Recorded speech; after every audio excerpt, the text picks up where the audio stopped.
Emmanuel Hostin, the husband of The View host Sunny Hostin, has been accused of widespread insurance fraud, and Sunny basically admitted to it on camera. Let's talk about it. Like my husband, operates on someone even though they don't have insurance, and then has to sue health insurance companies to get paid for the work that he's been trained his whole life to do. The true sign of the apocalypse is someone that dumb has a law degree.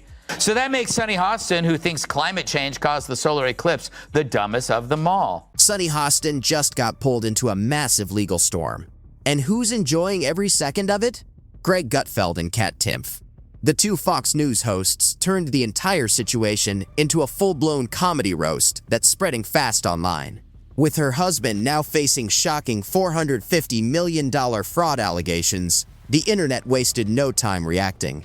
And according to Greg and Kat, the jokes are hitting even harder than the headlines themselves.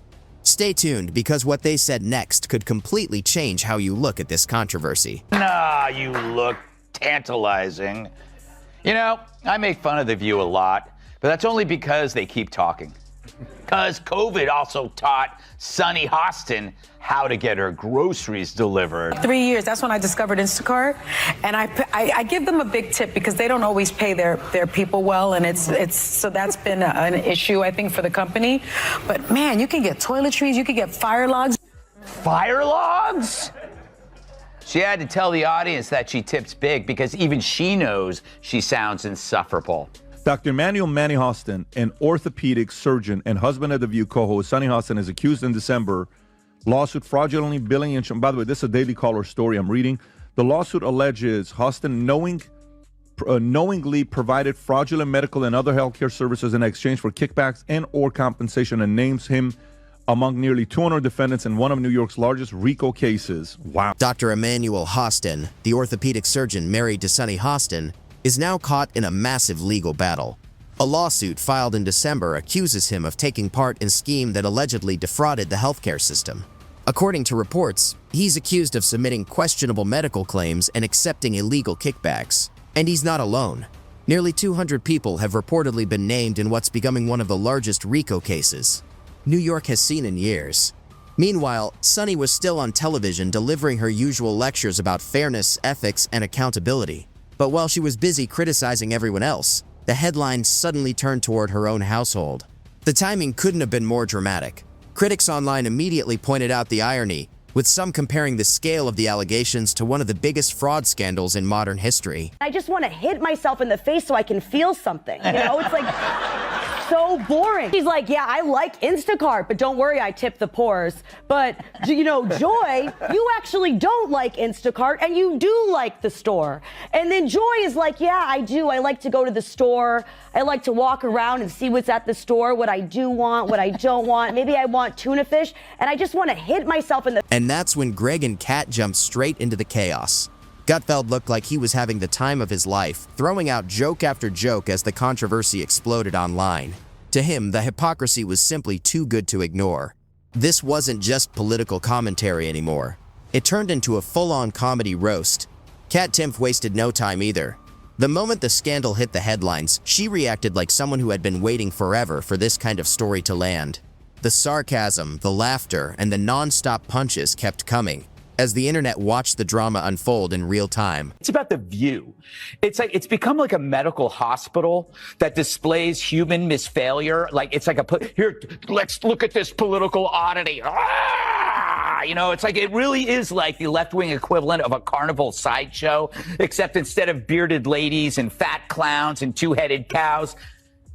Well, let me rephrase that. But The View is a victim of the sunk cost fallacy. You know, how can you now speak the truth and when for years you've been telling lie after lie after lie? Now you're carrying this big bag of rocks around you because it's too harmful for their ego to admit that we really were dishonest. And they could be honest. All they would have to say is, look, we Trump so much. We were willing to lie about Joe Biden because we felt he was preferable. We thought our lying and our cover-up was on your behalf.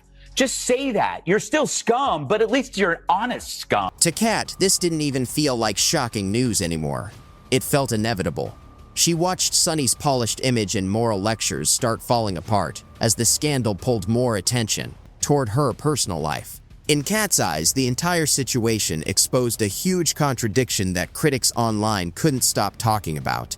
And honestly, many people saw the irony immediately.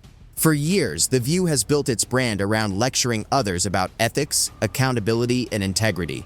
But now, with controversy surrounding Sunny's own household, those speeches suddenly hit differently. Critics argued that preaching morality, while chaos unfolds behind the scenes, doesn't look like consistency.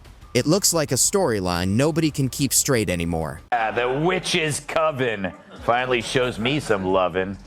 Yesterday on The View, yours truly was the subject of conversation. Apparently, the broads have no idea who I am, or so they say. Hit it, Gladys. They said that Gutfeld talks about you all the time. Who is he? Really, who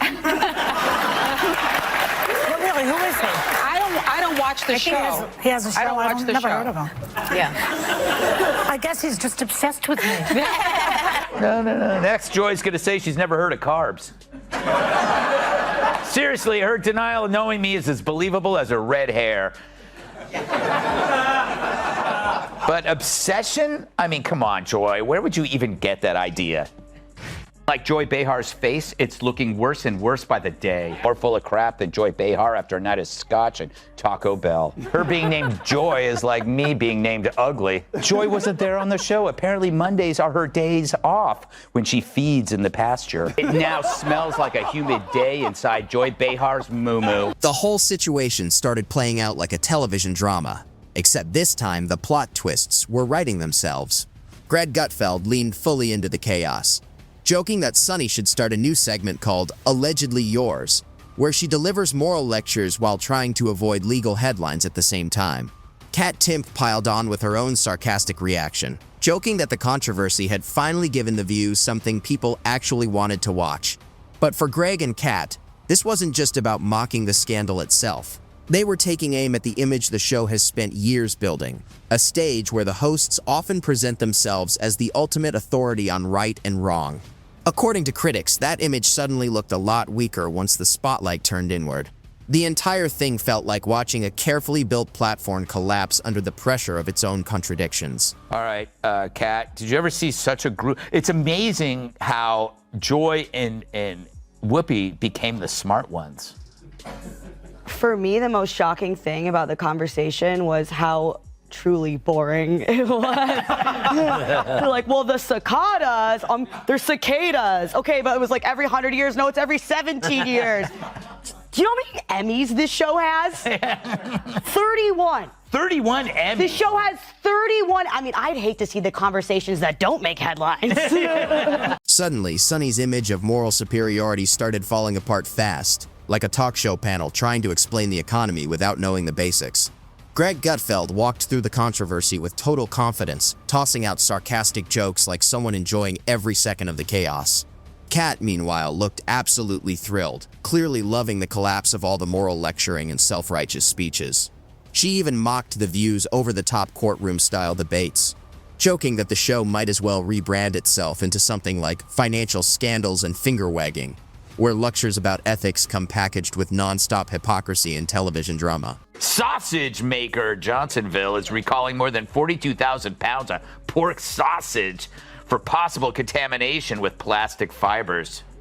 Fortunately, authorities were able to track all 42,000 pounds to a single location in New York City. Greg always seemed to push things to the edge of absurdity. Picture Sunny spinning a game show wheel labeled with topics like fraud, privilege, and outrage, turning serious commentary into pure spectacle. Behind the scenes, it probably felt like a soap opera colliding with a full-blown PR emergency drill, with producers scrambling to keep everything under control. In this exaggerated narrative, you can almost imagine executives in panic mode, tossing out distraction ideas and trying to shift attention anywhere else. The same hosts who usually can spot a conservative misstep from miles away suddenly lean into softer talking points, love and light energy that critics interpret as code for staying quiet, regrouping, and letting lawyers handle the rest. No, I'm also not surprised that there's one part of the video from the show yesterday that you left out. Oh, really? Yeah, can we roll that, please? I don't watch the show that much, but I've seen it. Who is that? Who is that? Greg Gutfeld's one of the hosts of The Five, who, if I don't have anything nice to say, I generally don't say anything at all. I would just say this, his show should be called Cat Timpf, not Gutfeld, because she's the funny one on it.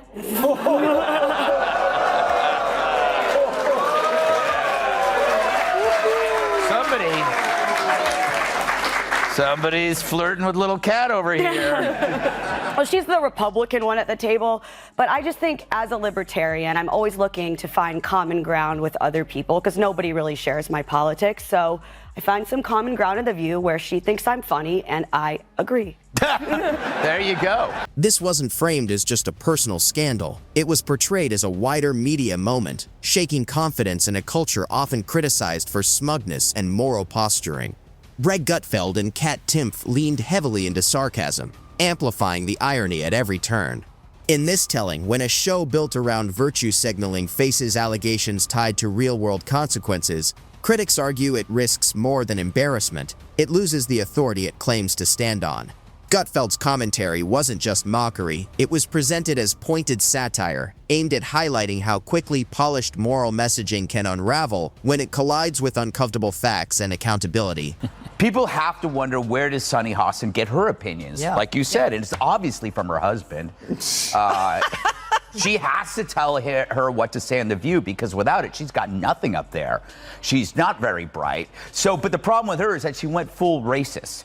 She injected skin color into a fairly generic behavior seen in all spouses, regardless of skin color. People marry, they listen to each other, they have something in common with them, they share their political views. She just didn't want to upset her husband by saying her husband makes her do everything, and then she'd have to accuse him of being a racist. Because if he told her that this is what white women do, then he's a racist. You see? And then there's the sheer scale of the alleged fraud. Numbers so large they don't feel like a mistake, but something closer to a financial thriller plot. Not a simple clerical slip, but the kind of figure that would make even hardened Wall Street characters raise an eyebrow. Kat Timpf pointed out what she saw as a clear imbalance in coverage, noting how quickly some outlets jump on minor missteps by public figures, yet seem far more restrained when the story involves more complex allegations tied to prominent media personalities. In this satirical framing, Greg Gutfeld leaned into the irony, joking that it almost feels like irony itself should lease a Manhattan penthouse just to keep up with the situation. Front row seating for a story that writes its own punchlines as it unfolds. You know who just stunk up The View. The Bidens joined The View this morning for the entire hour. The audience was caught off guard, but knew something was up when they saw a dozen Secret Service agents and 2 embalmers. There were a few awkward moments, though, when a confused Joe asked if he could bid on the showcase. But was he surprised, Kamala? Greg then pushed the sarcasm even further, treating the whole situation like a piece of live satire rather than straight commentary. Instead of leaning into typical internet reactions, he joked that a nationwide popcorn fund would be more fitting because, in his telling, the story had all the drama of a full-scale media blockbuster. The implication was that the situation had shifted from simple controversy into something closer to spectacle. In that framing, Sunny's next chapter wouldn't be about legal commentary at all, but about the inevitable media spin-off that follows high-profile scandals.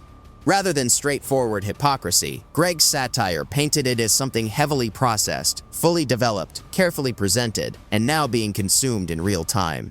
Meanwhile, The View's response was described by critics as more emotional and selective, focused on unity and reassurance rather than directly engaging with the criticism. Amazing. Oh. That's not what I read. The true sign of the apocalypse is someone that dumb has a law degree. Worse, if your name has the word sun in it, there's no excuse for not knowing how an eclipse works. But it's no surprise that Joy is the one who understands science. She's been on the science diet for years.